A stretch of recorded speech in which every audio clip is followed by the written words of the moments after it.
ওটা দেখেন, তারপর কিছু বলতেছি।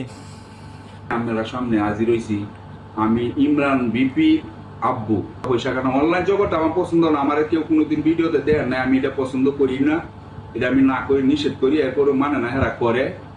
এখন 4-5 মাস ধরে আমি আজকে বাড়িতে, আমারও এক টেয়াও দেয় না, হের মারেও দেয় না। আজকে এক ঘটনা করছে, তার মারে তার বইনেরে আজকে হ্যাঁ সে মারছে, পিডাইছে, তার বইনেরও মারছে, তার মারেও মারছে, আর গর বাংলার কাছে বিচার দেয়। সবাই তো জানেন ইমরান খুব ভালো মানুষ, হ্যাঁ, কিন্তু সবচেয়ে খারাপ হইলো এর বউ সুমাইয়া।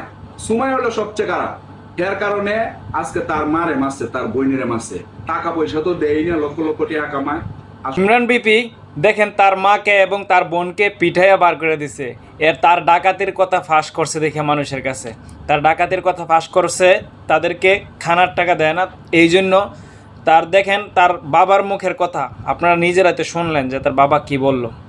চিন্তা করে দেখেন মানুষ কতটা খারাপ হলে এরকম ধরনের কাজ করতে পারে। আসলে বউ ব্যবসায়ীরা এখন আস্তে আস্তে সবগুলো ধরা খাইতেছে।